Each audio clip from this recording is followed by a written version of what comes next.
find out that I'm a teacher, and one of the questions out of their mind is, how is it to be a teacher? But you know, how do you answer a question like that? It's like saying, Allison, how is it to be a photographer? Or it's like saying, Rebecca, how is it to be a bartender? Or Kiara, how is it to be an officer? How do you answer a question like that? How is it to be a poet? Uncle Nate, how is it to be a poet? How is it to be a poet? Yes, how is it to be a poet? Well, let me tell you, I never wanted to be a poet, but it's something that came over me. I never wanted to be a poet, but it was something that was bestowed upon me. I never considered myself a poet. What you said? I just wrote down feelings on paper. I never considered myself a poet, but they say I moved them. You moved them? They say I'm good. Good. They say I inspired them. I never considered myself to be a poet. I just kept being me. You see, that allows me to be free. Free? Free to think, free to write without even thinking about the need to recite. All right. But that's all right. That's all right. That's secondary. Secondary need. Secondary to the need to first be free. As I put pen to paper and let the ink flow, let my thoughts grow, let my pain go. Let my pain go. Let my pain go. Let my pain go. Let my pain go. You see? What? There's more behind my flow. As I write as a person, I begin to grow into a mature adult. You see, Yeah. Communication is the key. The key. The key that unlocks many doors. The key that keeps my head up. Yeah. No need to look at flaws. No. You see, there's more behind my flow. Your flow? No need to hold it in. It's better for me to let my pain go. Let your pain go. Let my pain go. Let your pain go. Let it go. Let it go. Let it go. Let it go. Let Let it it go. go. As I take pen in hand and use the words as my command to paint a portrait of my innermost thoughts, relating lessons learned that needed to be taught, easing a mind that was overwrought with Polaroid snapshots of society's ills that give me chills, threatening to make me feel ill unless I write. Then I feel all right.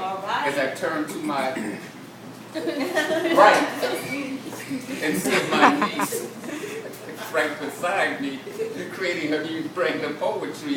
What a joy to see. Oh, that's me. That's you. That's his niece now Yeah. on his right. On my right. My that's unique right. brand of poetry.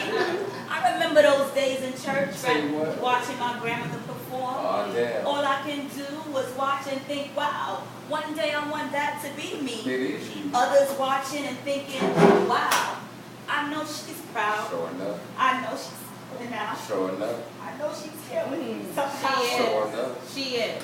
Somehow I'm able to create my unique brand of poetry. Yeah. Could it be she? It is she. Helping me be Helping me? you be you. And create this thing we call poetry. Poetry. Who knows? One One thing. thing I know for sure. What's that? As I create more and more and more, for all those to see and read, when I grow up, I want to be like you. Like me? And Nathan P. Yeah. That's him on my left. Sure enough. One unspoken word, world, best dressed best. Yeah, except for Starsky. Because I'm super blessed to be able to pass this test and relieve the stress of this crazy world as I watch this little girl that grew up to be a woman express her feelings through a gift we both shared when we did. The gift of poetry passed on from Delcina to her and me. The gift of poetry that I was happy to receive because, you see, I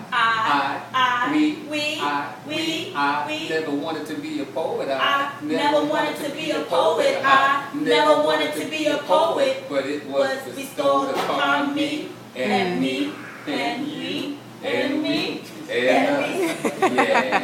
We never wanted to be a poet.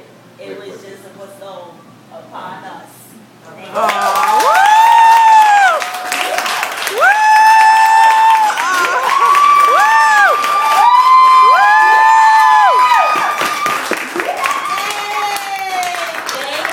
Once again, that's my niece, Ms. Ebony.